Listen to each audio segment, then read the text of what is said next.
welcome to Jacked Up Being Frank, Season 2, Episode 4. I'm Jack Ivanovich, here with my co-host, Frankie Renio. Today's episode will be jam-packed. The Mets collapse, both the Yankees and Red Sox eliminated, and all the MLB stories from the postseason so far. Plus, we'll break down the Giants' new starting quarterback Jackson Dart, the ref 0-5 start, and plenty more NFL action. Frank, the Yankees are done. What went wrong for them this season or against the Blue Jays? What went wrong for them in that series against the Blue Jays? The series against the Blue Jays was pretty much pure domination by Toronto. I mean, in Toronto, they just absolutely took it to the Yankees.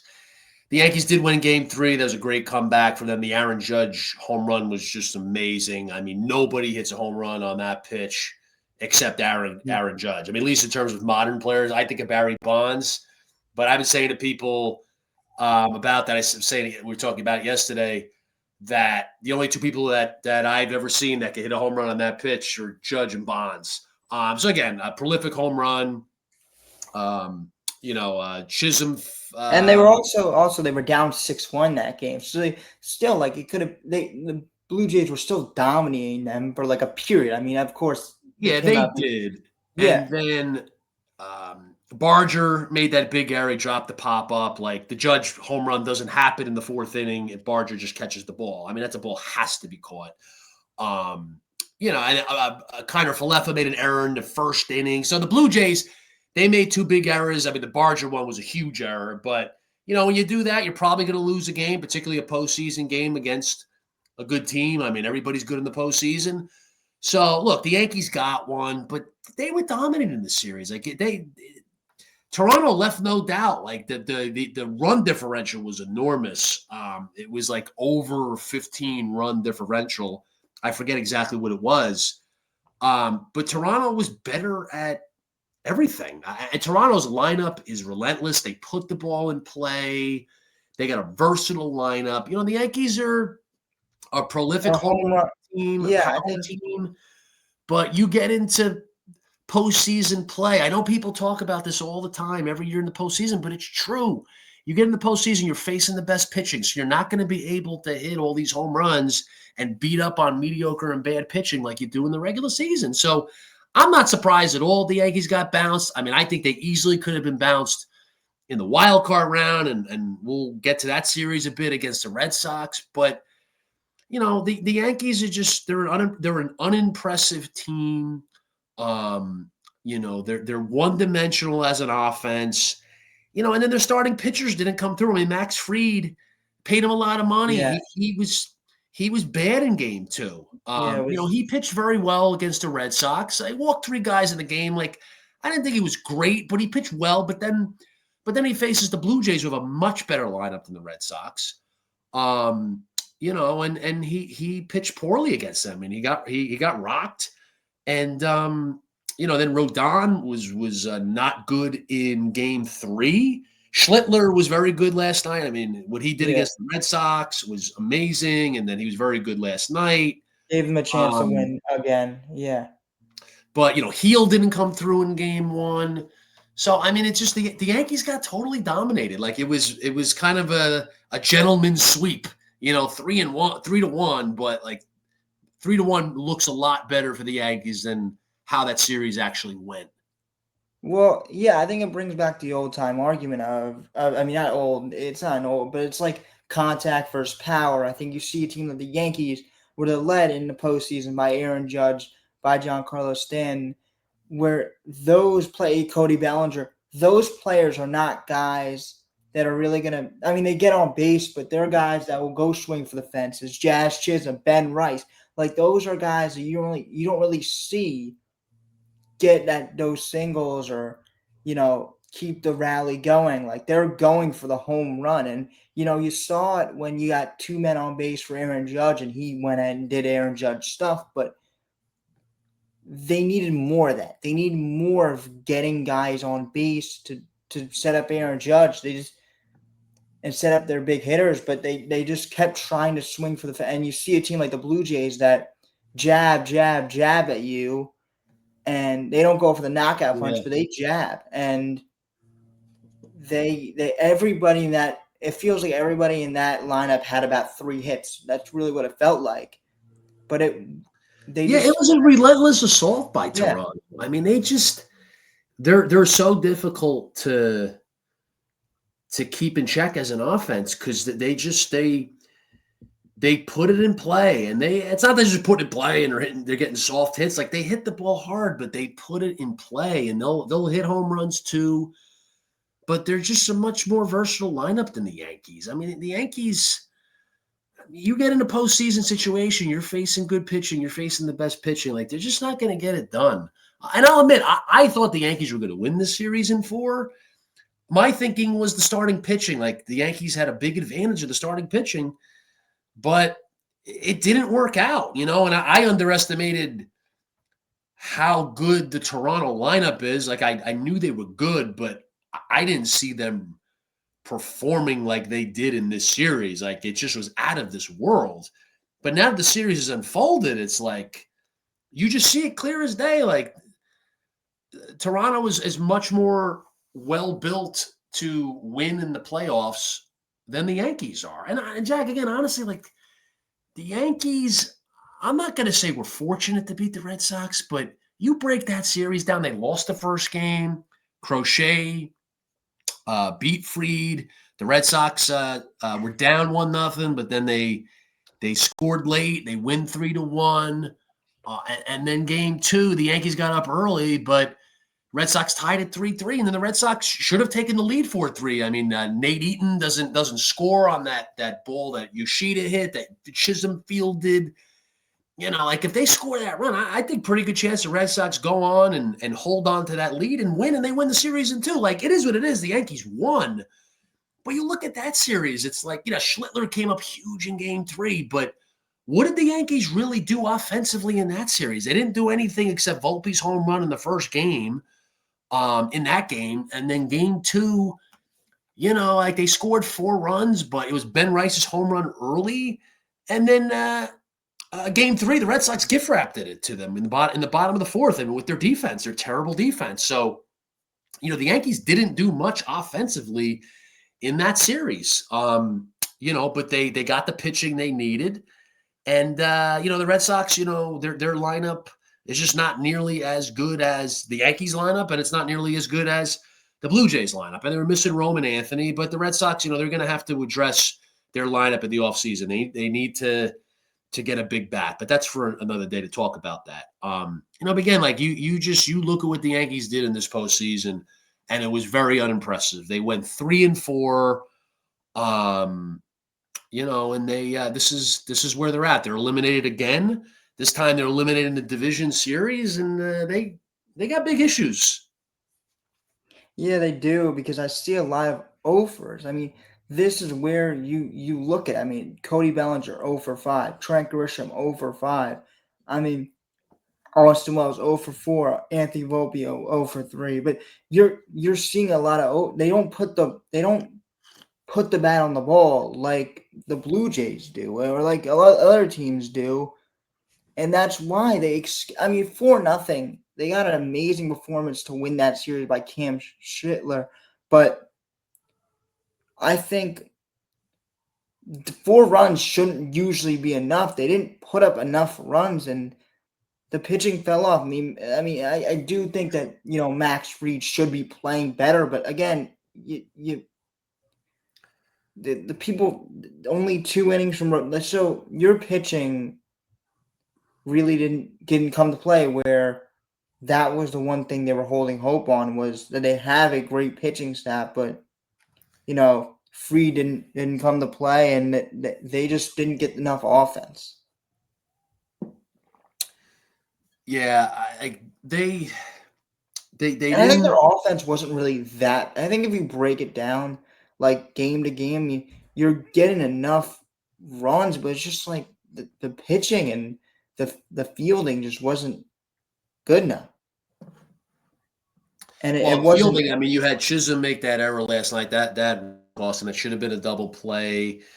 You had a ball that Bellinger dropped in Game 3, I mean, they wound up winning the game, but that really cost them at the time. But the Chisholm error last night, um, you know, proved to be incredibly costly. I mean, that was pretty much the game there. I mean, the Yankees threatened a little bit later on in the 8th, not really in the 9th. But at that Yeah, they point, threatened. They had that's when I bases thought, you loaded. know what, Yeah, this game's over now. yeah, they had Yeah. Or bases loaded. I should say, like, he made the error, and I was thinking, okay, doors open. Then when Luke's got the 2-out, 2 RBI single to capitalize on it, that's when I thought, okay, this game's over because the Like Blue Jays that, got it I think that's the 4-1. difference between the Yankees and the Blue Jays. That Luke's hit where he just gets that single and gets 2 runs Yankees to really don't do score. that.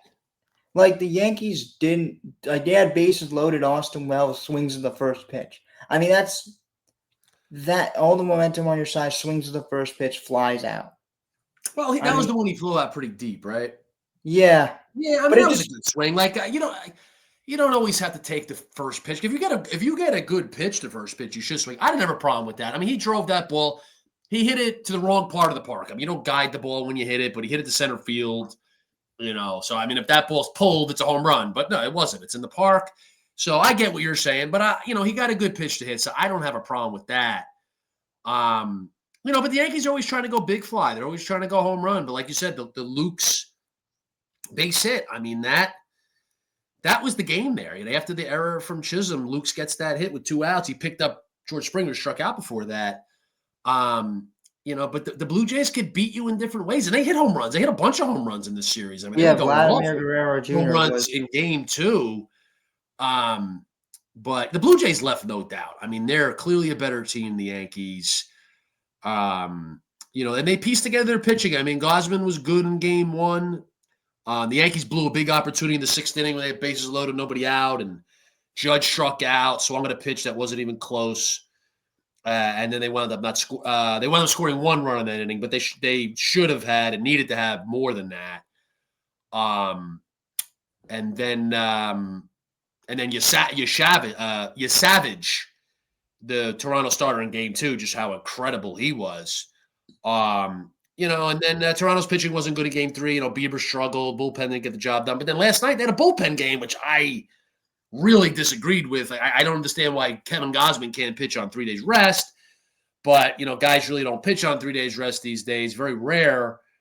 So they went with this bullpen game, and John Schneider, their manager, pieced it together masterfully. I mean, their bullpen was great and held the Yankees to 2 runs and held them to 1 run in the first 8 innings. Yeah, I mean they put together a masterful bullpen game, and they got enough because I mean they had players that were they had a very good bullpen, and it was just a very ran bullpen game. I think when people are thinking bullpen games, they aren't thinking like this, but it was a very ran well bullpen game, and they knew they could bring a lot of pitchers out because they had the feeling. I mean this is a Toronto Blue Jays team that really had the Yankees number, and besides the big home run from Judge that last game, they were dominating them, and they knew they could finish this in 3-1, or as at 5. Yeah, they could finish this in about 5 games. Yeah. I mean, look, they closed it out with the bullpen. I mean, I didn't think it was going to work. I didn't think that Toronto would win last night doing it that way. But look, they did. They know their team. I mean, John Schneider pieced it together extremely well, and it worked out for them. So, just Toronto in every way defeated the Yankees. They dominated them. Again, it was pretty much a gentleman's sweep. The Yankees got a game, but Toronto left no doubt. And then the Yankees go into the offseason, and they have big issues and big questions. And I don't know how you could be optimistic about where they're going. They just keep doing things the same way. Brian Cashman's been there for a long time. He's set in his ways. I don't think Boone's going anywhere. Like, to me, they're gonna run it back. I mean, there'll be changes to the roster, but they're gonna keep doing it the way Cashman wants it done. And I mean, look, as a Red Sox fan, I say keep going for it. Like, keep Cashman doing his thing, keep Boone doing his thing, just following along with the analytics and the way they do things. It's just I think they need big changes. I think they need to change course in some ways, but I don't think they're going to do it. I mean, will they be a good team next year? Definitely. I mean, they'll win a bunch of games. Yeah. I mean, they got Cole coming back. Like they could be a 95 win team. But if they're going to do it the same way, I think it's going to be the same story next year where maybe they win 95, maybe they win the division. They're certainly going to have competition. I mean, the Blue Jays will be there again. The Red Sox, we'll see what the offseason they have, but they'll be there. I am optimistic about. Like I think those three teams. I don't know about the rest of the division. We'll see if Baltimore bounces back. But anyway, like the Yankees, I could pretty much see next year same thing. Like regular season, you're good, but if you just keep going this way, I don't see how it works out for them in the postseason. Yeah, they have a ton of questions to answer, and they do every single offseason. It seems like they always piece together a good enough team. Not a good enough team, but a good team, but it isn't enough to get them over the top. I mean, they had the Soto last year, and then they pieced together Bellinger this year, and they get Fried, and they get all those other pieces, but Bellinger's a free agent, so they have a ton of questions to answer. And if they are gonna go spend, I mean they are, but like are they gonna bring back Bellinger? What are they gonna do with it? I assume they do, but I mean, who knows? Yeah, I mean, we'll see with Bellinger. I mean, he had a very good regular season. Yeah, I mean, he's a good player, but again, they're just so one-dimensional, and they're so stuck in their ways. So I think if they keep going that way, it's going to be more the same for them. And even this year, like they won 94 games, they tied Toronto, they lost a tiebreaker, but they were tied for the best record in the American League, tied for the, I think, third best record in Major League Baseball behind the Brewers and the Phillies. But I think their 94 wins is deceptive. Like I don't think they were as good as that. Like they were really struggling for a lot of the summer, and then they had a soft schedule. Pretty much the last month, even the last 6 weeks, and they won a bunch of games. It was kind of like garbage time points. Like they really weren't a 94 win team. I think that's deceptive. So again, like it's just a situation with them where they're built for the regular season. They'll have another good regular season next year, but they're going to have to change course in some ways if they're going to go and get to the World Series and win their first World Series since 2009. Yeah, I think it was. I mean, they haven't won in a long time, and they're a team that are. I mean, we're gonna keep. This is a kind of bigger topic, but Aaron Judge is getting up there in age, so they need to. If they keep running it back, they're gonna be wasting Aaron Judge's prime, so they have to. Yeah, I mean, you still got some time with him. Yeah, I mean, I don't know what he is, at 32, something like that. He's got 6 more years left on his contract with the Yankees, so he's still got, I think several elite years left. I mean, I'm going to say he has 5 of those left. I mean, he's that, maybe even more, but like he's got at least 5, all-time great years left. He's that good. He's always the injury factor, but you can't predict that. I mean, if he's healthy, like to me, the next 5 years at least, he's putting up all-time great numbers. So you could always rely on him. And he had a very good postseason. He had the 1 home run, a lot of singles, but it's like the guy had a very good postseason. Like I don't know.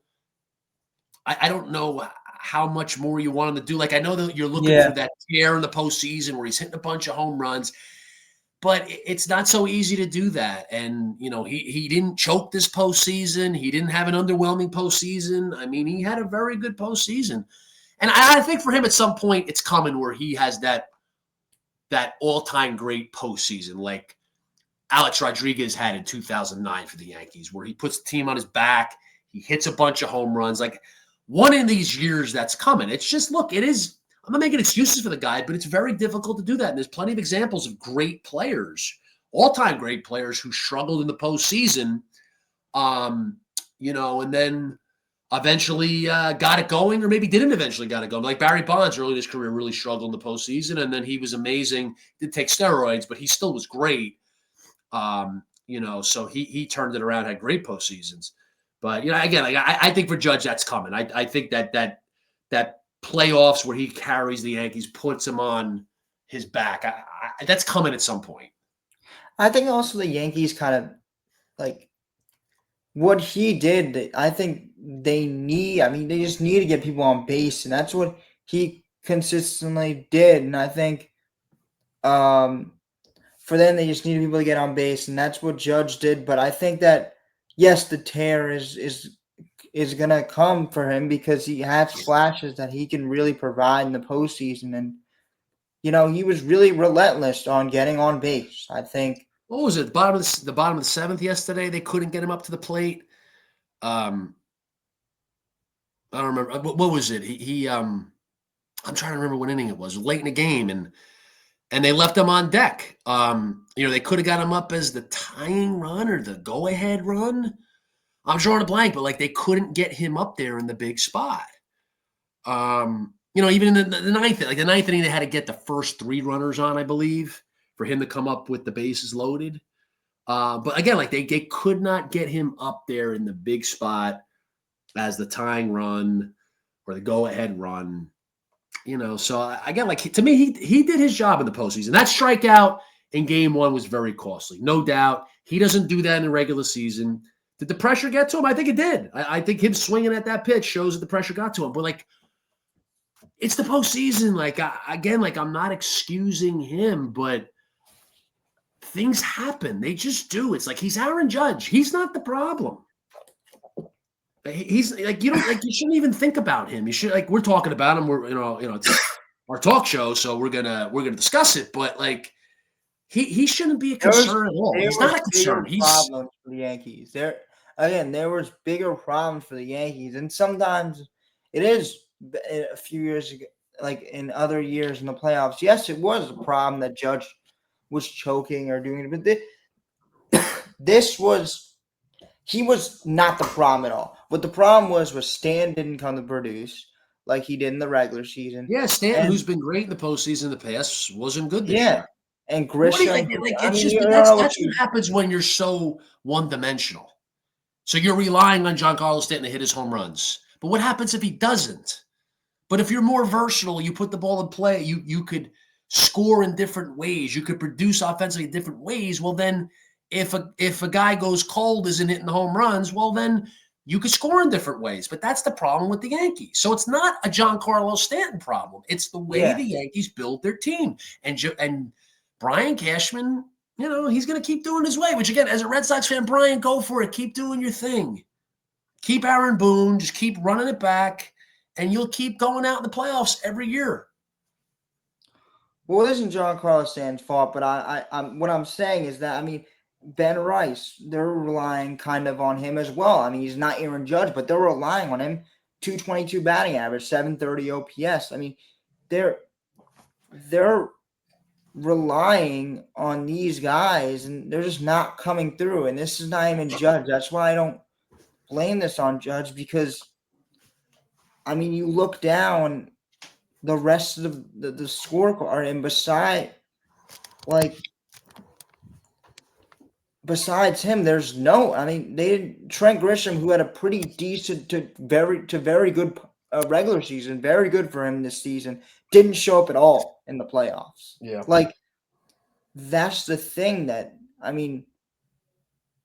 Also, he choked, but it's not like Aaron Judge the same level, but you still need production besides Judge, and Judge was far from the problem, because I can list 5 players who didn't come up to play where they played good to great in the regular season. So Judge did the best he could. He got on base and was relentless. It was probably so hard for the Blue Jays to get him out. Yeah, the Blue Jays probably should just put him on in Game 3. Why let him have a chance to tie the game? Just put him on. 2 outs. Go ahead. Go to first base. Like they should have done that. You know, because you Yeah. see what happens, and that's what he does. You know, so if you don't let Aaron Judge beat you, which is easier said than done, like the Yankees offense is a lineup that, you know, you can really keep in check if you keep them away from the wall from the long ball.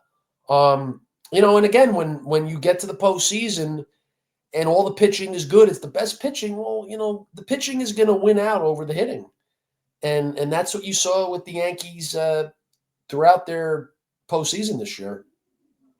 Yeah, I mean, I'm not saying Like, except for Game 3 of the series, I don't count Game 2 with the runs they scored. Those were garbage time runs. They were down 13-1. You know, that means the runs they scored, it was like 13-7 it finished. Like those last 6 runs, that means nothing. You know, but so like like when it not mattered, to, they scored 1 run that day. not to say you always have to play small ball, but you know, when you see aces on the mound on the other side, like a Tyree Skubal, Paul Skeens, whatever. I mean, I know he's not a playoff player, but you get what I mean. When you see aces on the other side, you're trying to just get on base and steal and try. Like you're not gonna go for the home run ball because you know Paul Skeens won't throw you a mistake. You know Tyree Skubal won't throw you a mistake. Like that's the stuff, and they're just relying on great pitchers to make mistakes, which great. I mean, they're great at their thing, so they're not going to throw you pitches that they know that you're going to crush. So you've got to think outside of the box, get on first, try to steal second. Like you're gonna have to get. Well, like you said, it's not always small ball. It's being versatile. It's being able Yeah, to produce and score runs in different ways, and the Yankees don't do that. yeah. When Don't you do see it nearly enough. Yeah, and great job by bullpen of the Blue Jays. They came to play. When you have pitchers that come to play, you can't just go hide and not do anything. You still have to put up competitive at bats. You can't go for the long ball, and it bailed the Blue Jays bullpen out. If you think, I mean, there wasn't a lot of traffic, and it was home run or nothing. Yeah, so that's a wrap for the Yankees. I mean, see what they do in the offseason. I mean, we'll talk about that another time. But, you know, they like we said, I mean, they have big issues and big questions to answer. So, how about the rest of the postseason? I mean, we got 2 games tonight in the National League, Phillies and Dodgers game 4. You got Cubs Brewers game 4. Seattle Detroit's got a 5th game tomorrow. You know, winner take all game. So, I mean, we got. Yes, I just mentioned Scooble. He's on the mound. I mean, yeah, this is a very, very good games around the league, like great games around the league. And I mean, do we want to break down every series that's left or Well, I mean, we don't have to break it down in full. Like, not? I have But some general comments. Like, to me, it's the Dodgers World Series to win. Um, you know, to me, like they kind of coasted. They had a lot of injuries this year, but they kind of coasted through the regular season. I heard an announcer say the other day, like the Dodgers are kind of bored during the regular season. It's like, all right, let's just get to October. And I know they lost big last night, but you saw in the first 2 games of Philadelphia, like they know what it takes to win in the postseason, and they got it yeah, I mean, done. You know, and I think they're going to wrap this series up. I'd say they probably do it tonight in Los Angeles. You know, but they're loaded. They're incredibly talented. They're definitely the most talented roster, but they're also extremely experienced. And they know what they need to do in order to win in the postseason. So I really look at it that it's the Dodgers World Series to take. You know, so yeah, like what do you think of that, Jack? I think yeah, I mean the Dodgers. It's really weird seeing them. I mean, on the road for the first 2 games and that stuff. But even if they are the lower seed, I mean, tells you how much they kind of coasted through the regular season and still end up with a great record. But you know that they're a team that knows that this is their time. They kind of understand. Mookie Betts really didn't have a very good regular season news standards, but in the postseason, I mean, they understand what time it is. that, I mean, they're talented, but besides that, they understand that it is the postseason, and they know what to do, and they have, I mean, the depth at pitch, like they're the team to beat, and it's their World Series to lose. Yeah, and before the postseason, I picked the Phillies to win it all. I picked the Phillies to beat the Dodgers in 5. I think what I got wrong was, well, I just didn't see the Dodgers on the field this postseason. Like I weighed too much what they did in the regular season, and it was like, you know what? Like they coasted through the year. It wasn't a great year for them. A lot of injuries, and it's really tough to repeat as World Series champions. Nobody's done it since the Yankees won 3 in a row from 98 to 2000. So I factored that in and said, you know what? It's just so tough to repeat. The Phillies are very good. They've been knocking on the door, so I went with the Phillies. But I definitely think the Dodgers are going to wrap up the series against Philadelphia. I think it's going to happen tonight. But even if it went back to Philadelphia, the Dodgers are locked in now. They're so talented. They're so experienced.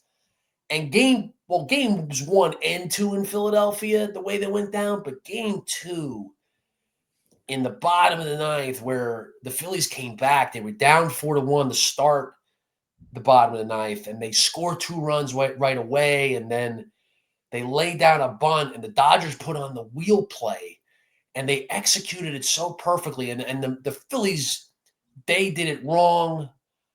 They didn't execute right. They didn't execute well. But the Dodgers just perfectly executed the wheel play, which you barely ever see the wheel play on a bunt in Major League Baseball anymore. And the Dodgers said that they didn't even work on the wheel play at all this year. I mean, usually you work on that at spring training. They said they didn't work on it at all. They talked about it on the mound when they had a meeting, and I think it was Mookie Betts that says, well, why don't we run the wheel play? So they put it on, and they executed it to perfection. It's like when they did that, I was like, wow, they just did the wheel play. I'm like, this team they just get it done. Like to do that in that spot. And then the pick at first base that Freeman made to end the game, like he saved the game. Like the Phillies would have tied it if he didn't get it, but he pretty much saved the game there.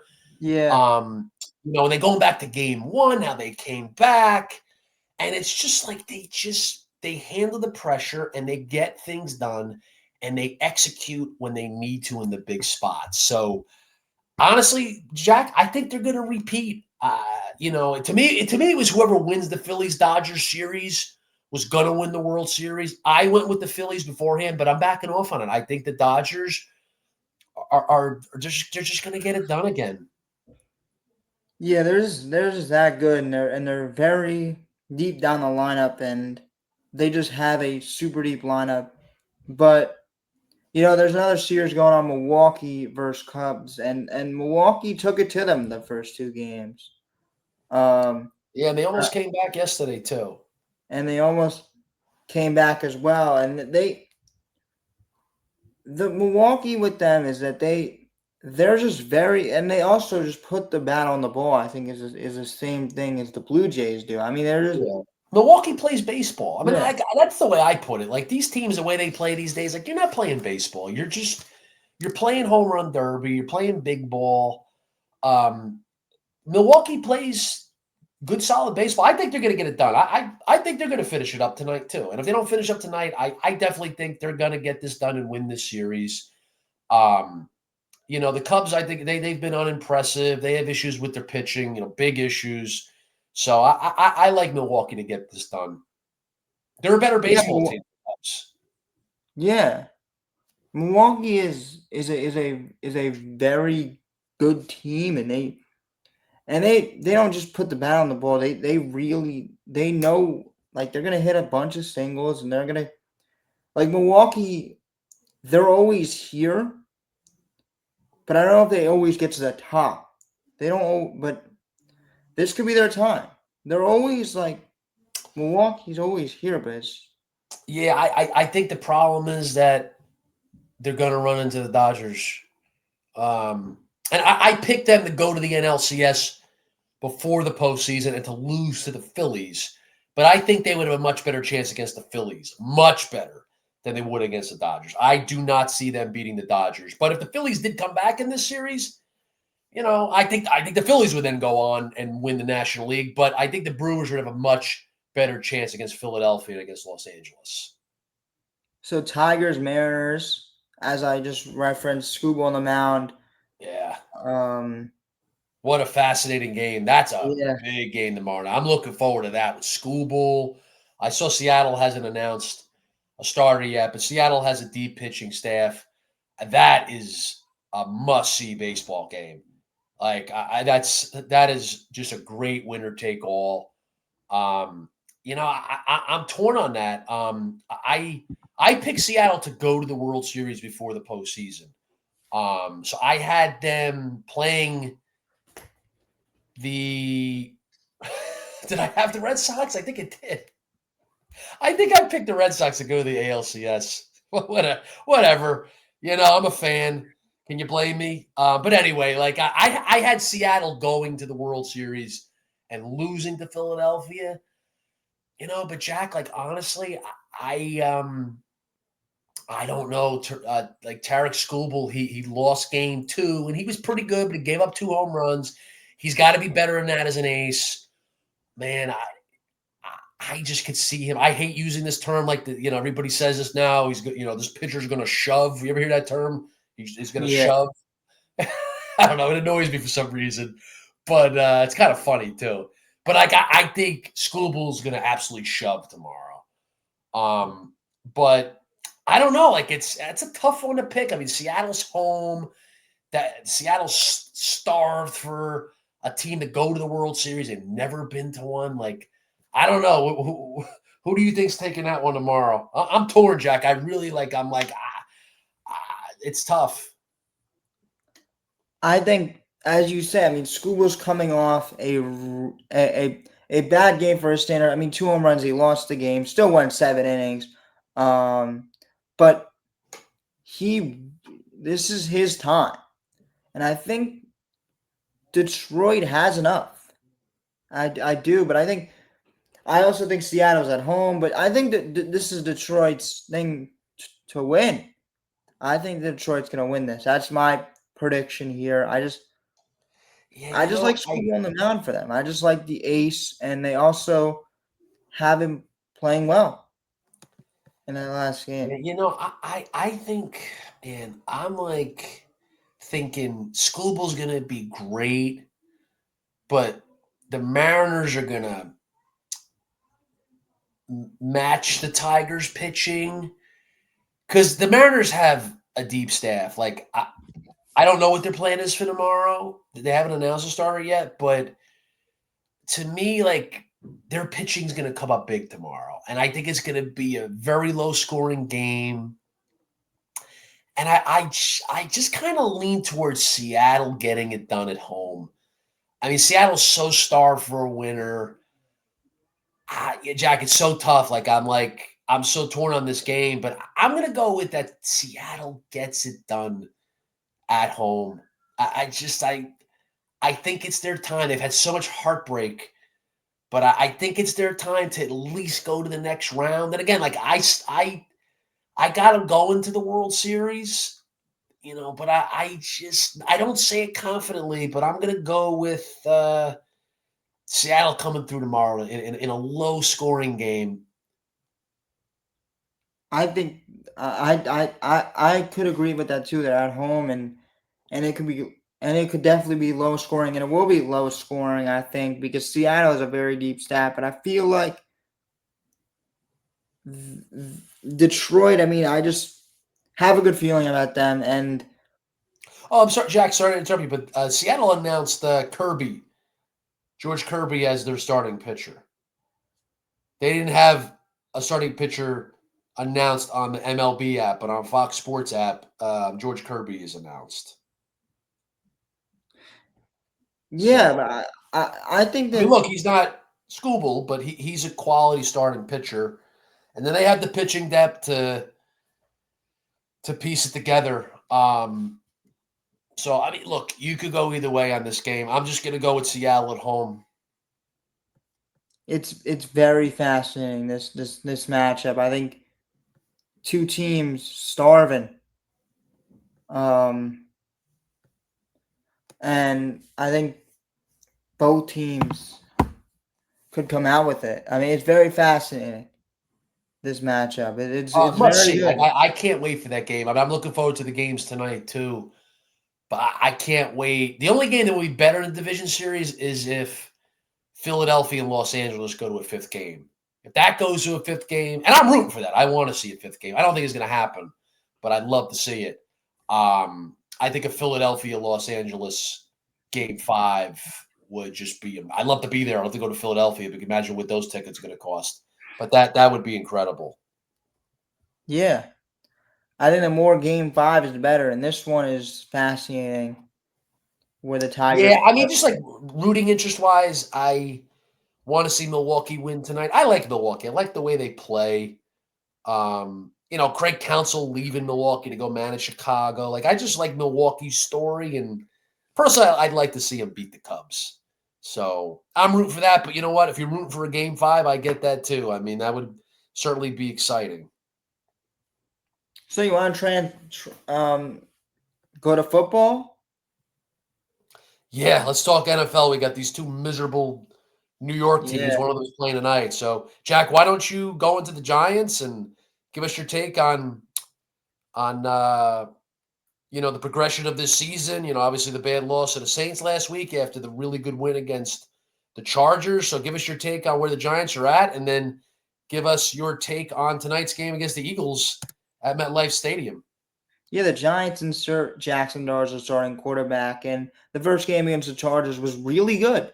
I mean, I just think that everything that could go well went well, and that's why they beat a team like the Chargers. The rushing game was there. I mean, the passing game still only 100 yards from Jackson Dart, but I'm not really expecting him to have those big games where you look at other QBs like Dak or even any other passing QBs. They're gonna have gaudy passing yard numbers, but I don't expect that. But he did enough to win the football game, and I also think the Giants.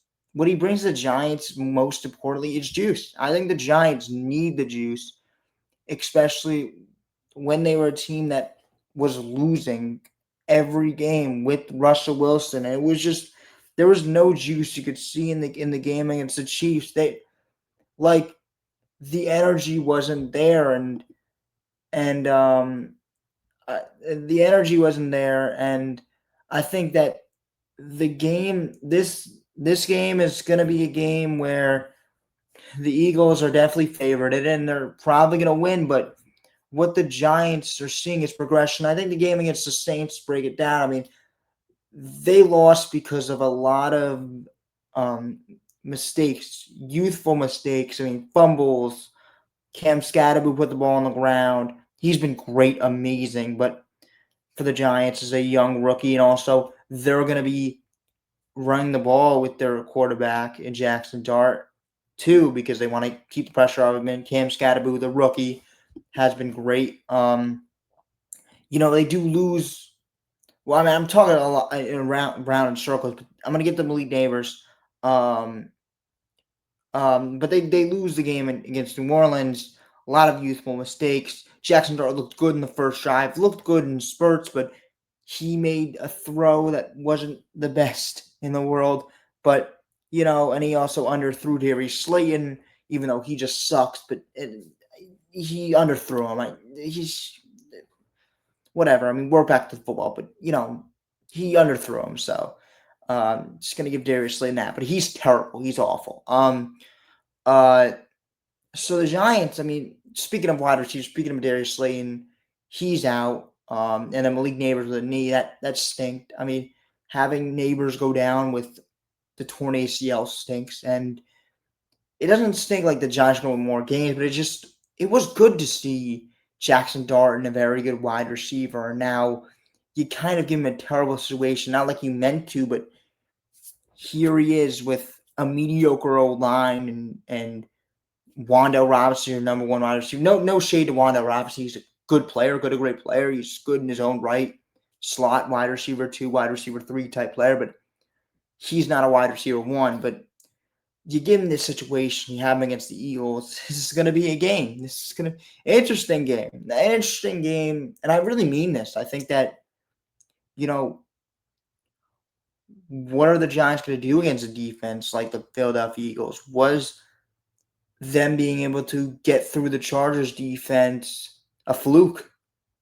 Or can they? I mean, I'm not saying they're going to win, but can they score 20 points against the Eagles? And I think it might sound sad for me to say that can they score 20 points, but it is real thing. I mean, the Eagles have a great defense, and can the Giants score on that with, the wide receivers being what it is? But I mean, I think you definitely see the juice. And with Jackson Dart, I think that's the word I've been using a lot. And that's what a team that's 1-4 needs, is just something to get the fans going. And I mean, it sucks now that he's in a terrible situation, but I think that the Giants do lose this game. But I'm interested. I'm kind of interested to see what happens. I mean, it could just go bad, could go awful, and he could just get sacked and absolutely killed by the D line of the Eagles. But I think I'm impressed so far with Jackson Dart, the way he handles the pressure, and we'll see it. I mean, this is a big time test for him. I don't know, Frank, if you're back and you I'm have here. some comments on on Jackson Dart and the Giants. Well, certainly exciting time for the Giants. Like, it was the right time to get him in there. I mean, you didn't really know when it was going to happen, and I think they were hoping to be later in the season, that the early Yeah, part of the year would go better for them, and you they break threw him them in in against the later in the Chargers. year. What? Yeah, I was saying, like, I think they wanted to break him in later in the year. They brought in Russell Wilson, the veteran quarterback. Yeah, But you got to go with the situation, make decisions based on the situation you're in. So I think it was definitely the right time. And you clearly see the potential, and you're seeing good things from him. It's going to take time for him to develop, but it's a good thing for the Giants to have him in there. And look, the quarterback position, that's the key position. It's the most important position in all sports, really. I mean, it's like there's no position that's more important in any other sport.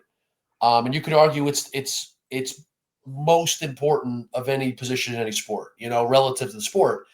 So, like, he could be the guy, So here's this rookie quarterback who, a lot of hype, and he's getting his opportunity now.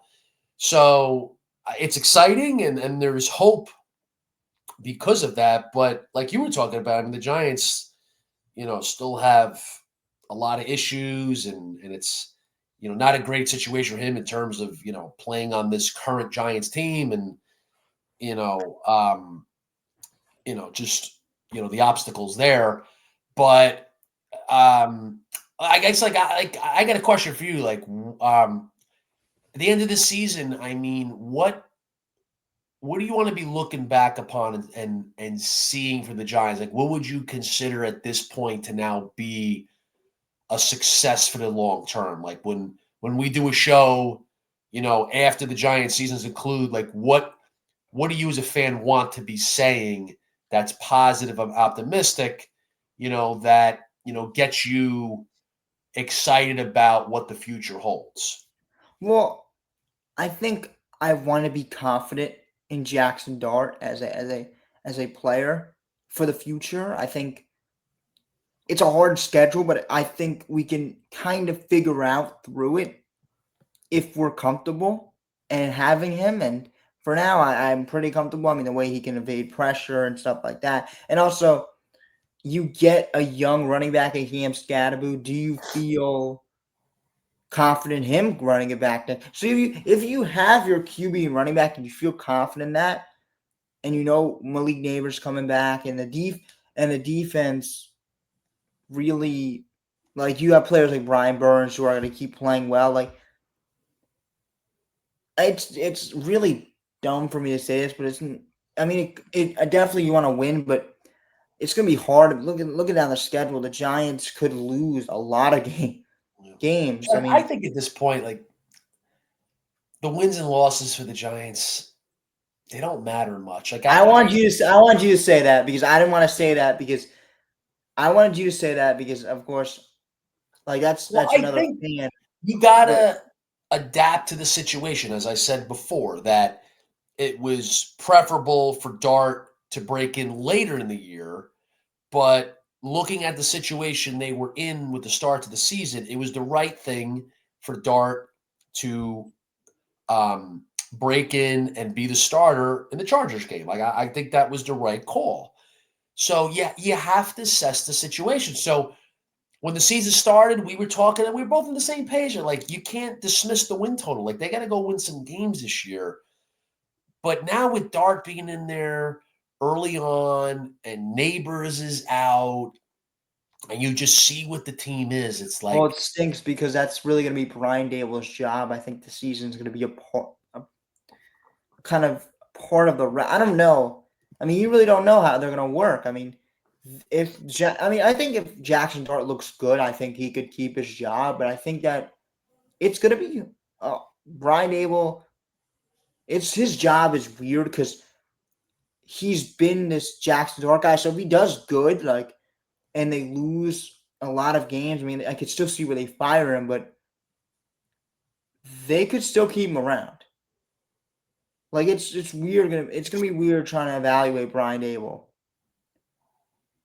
that's such a tough spot with Dable because, like, Yeah, Dart's a rookie, and then you're going to fire the head coach who's a quarterback it's guy. gonna be a really bad record. Like it's most likely will be a really bad record. But also, if Dart plays well, it's like that's his guy, and he made the right. He tossed the right. Well, is that ball maybe the biggest thing in like, terms of whether Brian Dable stays as the Giants coach beyond this year or not? Is it if Jackson Dart really comes along and you're seeing significant progress, you got to give Dable credit for that. I mean, again, he is a quarterbacks guy. He's an offensive guy. So is that enough to say, hey, we got to bring Brian Dable back because look at what he's done with Dart, and that's what's most important here. It's the quarterback. That's how I'm thinking. Like, let's see how Dart progresses. And if he's coming along and you say, hey, Brian Dable, like he's the guy to coach this quarterback. So whatever Brian Dable's flaws are as a head coach, like you can't get rid of him now. It's like you're bringing a new head coach, Dart in his second year, it's going to be a new head coach, a new offensive coordinator, a new coaching staff, lots of changes. Like that's probably not the best thing for him. yeah, it isn't. But I think ideally you want to see Yeah. that progress from Dart. You want to see Dable do a good job with what they have. And I know a lot of people are questioning Dable. A lot of people want him out now, but I think the Giants have to be careful here. Like, and I would not go based on their record. Like, if the team is totally non-competitive, they're getting blitzed in all these games, they're sloppy penalties. Like, if they're making lots of mental errors and lots of penalties the rest of the year, and they're just a sloppy team, then you fire Dable. But if the team's competitive and they're playing smart, but they're just not talented enough, and they got a tough schedule, and the record's bad at the end of the year, I think you got to bring them back just for the quarterback's sake. Yeah, I mean, I think you do. I don't know if you can hear the thing in here, but I think you do.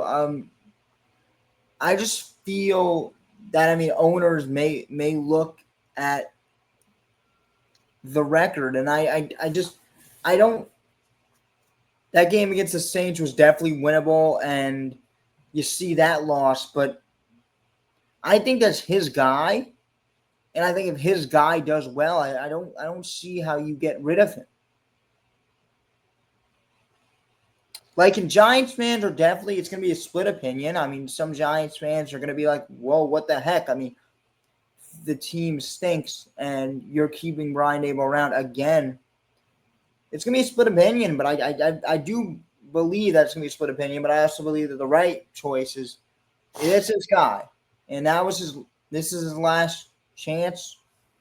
And if the guy becomes good and you see progression to go forward, I don't know why you wouldn't go forward with the guy, Brian Dable, who believes in him and they have a good relationship. I mean, I would guess because he had a lot of trust in him to draft him. Yeah, and I think Giant fans have to root. Obviously, you're rooting for Dart to progress and really maximize this season. I mean, obviously, you want to see that. But I think it goes hand in hand. Jackson Dart progressing and Brian Dable doing a good job as the coach. Like, if you're a Giants fan, I think you should be rooting for Dable to be the head coach going forward, because that means you're seeing progress, and you're specifically seeing progress from Jackson Dart. So these Giant fans are like, get Dable out of here. Like, I think it's within the Giants fans' rooting interest to root for Brian Dable to do well and to keep his job. Yeah, because I think sometimes the coach is like, I just want this guy out of here. He's terrible. Get him out. I want him fired. So you're kind of rooting against them in a way. But I think with Dable, like, you should be rooting for him. Well, because you're also rooting for Jackson Dart. Yeah, right. It goes hand in hand. Those two guys are tied at the hip. Yeah, they're going to be tied at the hip because that was his guy, and Joe Schoen and Joe Schoen picked him. And let's be honest, the Giants stink. Like, they stink. They're a bad team. They were a bad team last year. They were a bad team 2 years ago. They made the playoffs 3 years ago. And that was Brian Dable's first year. So it's like, the guy's not exactly in the best situation as a head coach. And he has blame, and he, there's things to criticize there. But again, Dart's his guy, and he's the guy that's developing him and has that task. Like, you want that to work out. So it's like the Giants, if this season's going to be a success, not a winning season by any means, you have a bad record, but a success for them for the long term, you want to be in a situation where you're feeling good about Dart at the end of the season, and you're saying, bring back Brian Dable because he's shown that he's the guy to develop Jackson Dart. Yeah, and I think the Giants need to find, like, if they find the quarterback, they could start building the team around him and Brian. And I think that if Jackson Dart has a good season this year, I think that the Giants do improve next season in the win-loss column. I mean, for sure. Yeah, definitely. I agree. Yeah. The schedule should lighten up. It can't be any tougher than this one. Yeah. But beyond the schedule, I think not you and I, but I think we in general tend to talk too much about the schedule. But anyway, like, yeah, I mean, if he shows that he's the guy, well, yeah, the Giants are going to be a better team next year. And you hope in the offseason they do what they need to do with the roster. And then you can criticize Brian Dable if the team sucks. And I mean, yes, it's still Jackson Dart's his guy, but if the team stinks again, then yes, you can start. But that's so far in the future. I totally agree. I think unless this is a disaster this year, where Dart, doesn't progress or regresses, unless that happens, and then if the team is very sloppy, penalties the rest of the year, mental mistakes, well, then if that's the situation, then Brian Dable's fired. But if that doesn't happen, then I think Dable's got to be the coach another year. And then next year, like you said, the expectations are going to be higher, and they should be a lot higher. Yeah, I think that their biggest thing, even for tonight, let's start with tonight. I mean, their biggest thing is just to keep the game competitive. I think that's their goal, and that's what you look to Brian Dable as. That's his kind of marker. Can he keep games like tonight competitive? Yeah. I think, and can he keep the fans in the stands? I think that's funny, but like that's what it is. I mean, will the seats be empty by the third quarter? We'll get that bad. It shouldn't, and that's what we're trying to, judge Brian Dable on right now. And it's I know we're easing on him, and we're we're kind of being light on him. But that's what the team is right now. That's the team's ceiling is to play a competitive game tonight. That is their ceiling.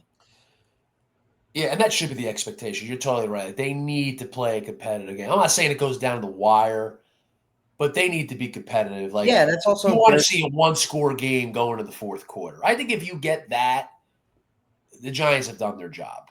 Yeah, because that's their ceiling as a team with the personnel. I mean, Dable can't really do a lot with the personnel, but having a close game is the ceiling that the Giants. That's their ceiling. That is their ceiling as a personnel, and they're not. It's a 7.5-point spread. It's not like it's a 14-point spread. So yeah, it's a game where it should be for the Giants a one-score game going into the fourth.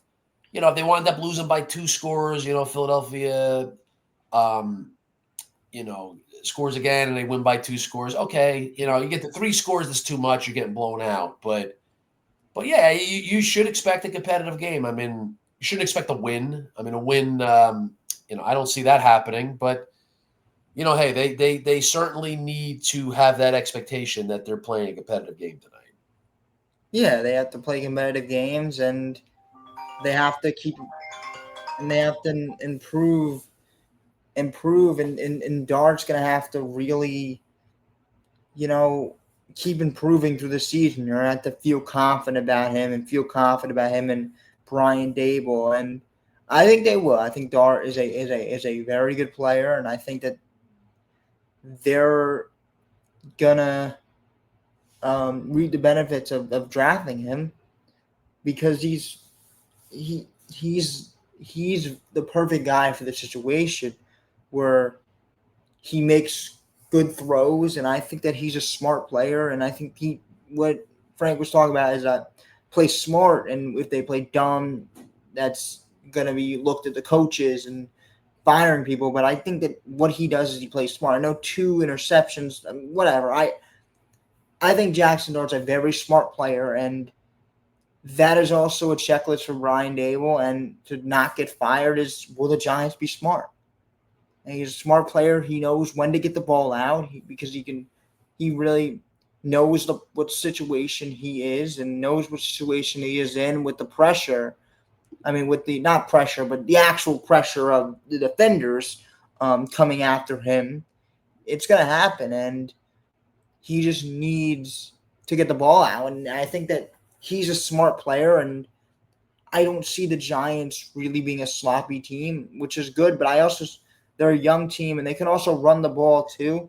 I think Cam Scatterby's done a great job, as I keep saying. But I think they're a smart team, and I don't think that Brian Dable will get fired by Aaron Marker because I think that Jackson Dart is a smart player, and that's why they drafted him. Yeah, again, like I've always leaned towards supporting Brian Dable. Like, I mean, the Giants a lot better than I do. Like, you look, I watch the game to follow him. You follow a lot closer, but I watch enough. I know enough about it.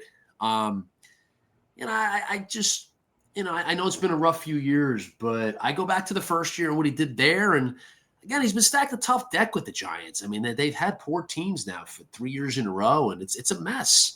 So, he's the guy with the quarterback. I think you give him a chance and you see progress throughout the rest of the season. Well, I think you definitely bring him back. And then, like you said, and we agreed, next year the bar will be raised a lot more. So what's your prediction for tonight? Give us the winner and the score. Let me get 27-17 Eagles. Ooh, I love that. Yeah, we're pretty much on the same page. You nailed it there. I think it'll be a competitive game. I think the Giants will hang in there. That's a great score. I mean, I think they get 2 passing touchdowns, or not passing, anyway touchdowns. I think 2 times, and I think they stall at the goal line once, and they punt all the rest of the times. But yeah, Jack, I'm really pretty much on the same page with you on that score. I mean, I'll be a little different. Like I'll give the Giants I'll give them that. I think it's going to be competitive. I'll go 27-20. I really like your score. I like 27-17, but I'll just go a little different. I'll say 27-20. Well, I think the last time they played in a prime time, I mean, Russell Wilson was at QB, but what was that Chiefs versus? I don't think the Giants scored like literally at all. Yeah, it was 9-22. I think they got to improve from that. You definitely don't want to see a game that's 9-22. I know that's, but you got to score more. You got to see some progression in offense and Jackson. I mean, I don't think it's going to be where it's 20-20 and then the Eagles score to take the lead and win. I think I'll go more okay, it's 27-13 and the Giants then score a touchdown to make it 27-20. And or 27-17, the Giants tack on a field goal. So I'm thinking more of a 2-possession game. The Giants quarter, but then the Giants close it to a 1-possession game. But a competitive game. Yeah. Yeah, I don't think that it's going to be a game that's 22-9. That definitely isn't. That definitely would. I mean, it looks close, but it is not. That's not the game the Giants want to play. I think that would stink. And because the Giants, they need to score offensively. I think with the new quarterback, that's the leader of the offense. I think what he does is what the offense does, and then the Giants will be. I think 17 points is a big upgrade from what they did last prime time, which is a 22-9 game. I think you don't want to see that. Yeah. Where one touchdown is Cam Scatterbo up the middle. I think you want to see – I know it's Russell Wilson, but it's just comparing last primetime game, 22-9. You want to see a few touchdowns, definitely, as another marker of a check mark to feel good about that and feel good about Jackson Dart. Yeah. Well, it's going to be very interesting tonight. I mean, I'm going to keep an eye on it. I'll be more into the baseball, but definitely a game to keep an eye on.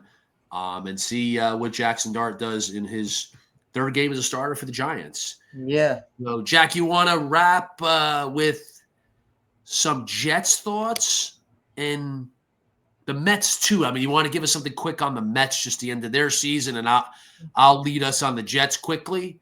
Yeah, I mean, awful. The Mets, they have stuff to talk about this offseason. I think they've kind of cleared house, but Carlos Mendoza and Pete Alonso is in jeopardy of coming back. I think he will come back, but again, jeopardy of him coming back, and his price range will be driven up higher. And I think I don't know if David Stern's trying to run a team of run prevention was his biggest thing.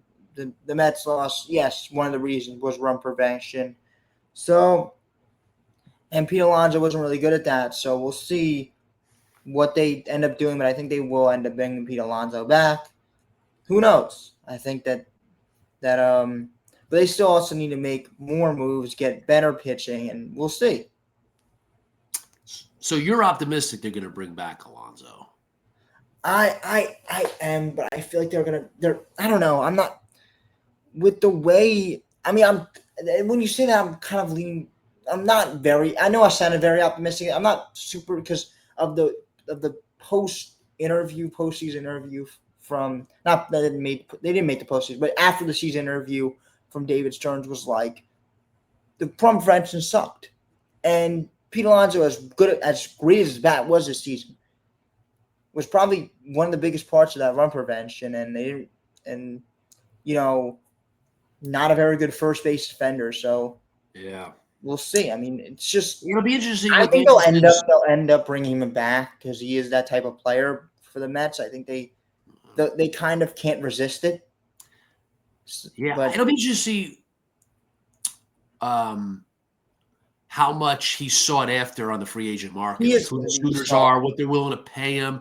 I'm very interested in winning with the Red Sox. Like I've been saying since the Red Sox season ended that I would really like to get Pete Alonso. But you bring up a good point about the defense, which honestly I didn't even think about. I was just thinking about him as a right-handed power bat. But you talking about his defense, it kind of makes me back off because the Red Sox need to play a ton better defense. They play poor defense, particularly in the infield. But I still I love the bat. And that's what's gonna bat-wise, he's what the Red Sox need, and there's gonna be other teams that want him too. Initially I may change my mind on this, but I think because he announced right after the season he's opting out, the way the negotiations went last offseason, how long it took, I'm kind of leaning towards he's gonna go somewhere else this offseason. He's kind of fed up. He didn't like what happened last offseason. The Mets collapsed, and in his mind, like, look, if the Mets make a great offer and wow him, then he'll be back. But I think there's a lot more chance this offseason that he goes somewhere else than last offseason. Last offseason, and you and I were on the same page. We really thought that he'd be back. I was convinced he'd be back with the Mets. Well, also this season he has all the leverage because there's not market's not going to shift how what he played. Like there's going to be no market that shifts that stat line.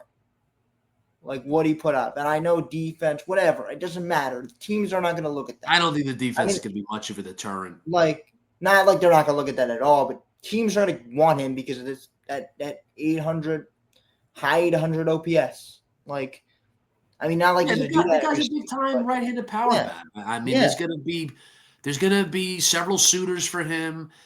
So I lean towards that. I don't have a team identified. Again, like the Red Sox, like he could be a very good fit there. I don't know if they'll pony up and pay him. But I kind of lean towards him going somewhere else. But I don't know. I mean, we got to see how this progresses, and then we could assess it as the offseason begins and free agency begins. But the Mets are definitely, if they want to bring him back, they're gonna have to pony up this year, and I think they're. I mean, not like they not like they have a problem in doing that, but not like they can't do that. Like they don't have enough money to do that. But they didn't want to do that last year because of defense and because of David Stearns, his kind of philosophy. David Stearns' ideal team when he's managing is not being a general manager. Is not a first baseman like Pete Alonso. He wants a first baseman that, can defend. And Pete Alonso wasn't like that. But besides the power, I mean, and you get the power, which is what people are going to be so. Well, I think the Mets should bring him back again. He's a Met. He's loved playing for the Mets. We don't know exactly where he's at, how he feels about the Mets now. But look, I mean, the guy's been a great Met. So I think the Mets should bring him back, but I'm not that optimistic that they will. I'm certainly not feeling the same way I did last season about him going back there. I mean, I'll call it 50-50 right now. Yeah, I think I'll call it 50-50, but I think it's going to be a lot tougher for the Mets to keep him this offseason. Yeah, but I think last year it was a lot of that. Like, they didn't really, their feelings of him didn't really come out. But I think this season they're going to really have to, do we want to spend this money on Pete Alonso? Like, do we feel they like. Have so much money. It's like, come on. Yeah. But does the general manager feel like he's going to be in his long-term options? Can I spend this money elsewhere, get another player that might. Steve Cohen basically has a printing press. I know. If he wants to pay him, he could pay him. But it's about the defense, and I think that's what the Mets look at. Which, I mean, I'm not saying it's the right thing to look at. Not like they should look at that, but that's what the Mets are. That's what I'm trying to be in a Mets a person working the Mets office head. Trying to put myself in their shoes is that they're looking at the defense. I like that they value defense. I think teams have to value defense a lot more than they do now. But I just think Pete Alonso's a guy that you keep with the Mets. He's a Met. He's been great for them. He's a big-time power bat. You bring that guy back. But again, I'm not nearly as confident they'll be back with them for 2026 as we both were, him coming back in 2025. So then the other disaster in New York. We got a few of them, but the team that rhymes with Mets, the New York Jets, that thing is just a disgrace. Oh my God, it's so bad. They're such an absolute joke. I mean, it gets. I don't even like talking about them anymore because they just stink. They stink as bad as you could stink. They're the worst franchise in professional sports.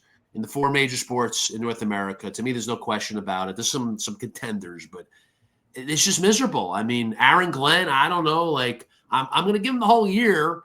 I'm not going to rush to judgment, but it's not been good. I mean, what's the point if you fire him? I mean, there's going to be another coach that comes in. You're going to lose more. I mean, it's just Well, I'm saying in terms of assessing him, like I don't want to rush judgment after 5 games. I mean, it's on the table to fire him. I mean, if they go something like 2-15, 3-14, it's an absolute train wreck, then you could fire him and probably should. But I'm not going to rush a judgment on who he is as a head coach, but it's been bad so far. He's all over the place, and he seems like he's in over his head now. Could he settle in and adjust and get better? I think so. And he's paid his dues, done a lot of coaching. He was a great player for the Jets. But this thing just is not working at all. And their defense is terrible. They offensively, they're a mess. It's just like you could go on and on. Like it's really just a joke. They're 0-5. It's the 4th time in franchise history, as bad as they've been over the years. It's only the 4th time they've gone 0-5 to start a year. This is new territory. I mean, it's not very new, but like it's 0-5. There's Jet bad, which is really bad, and then this is kind of historic. I mean, it's 4 times in how many years of the franchise? I think 0-5, and you're going to face the Broncos. Oh, like just counted as a loss. 0-6 in London. Carolina after that at home, but Carolina has gotten better. Like it's just such a bad situation. I don't see how there's any hope. It's such a bad franchise that I don't see how it gets better. I like you said, you fire Glenn after 1 year. This is their trying to win, like trying to kind of win type team where you bring in Justin Fields. Like this is their image of a team that's just giving their fans, enough wins to keep them. This is not giving their fans enough at all. They think that this is enough.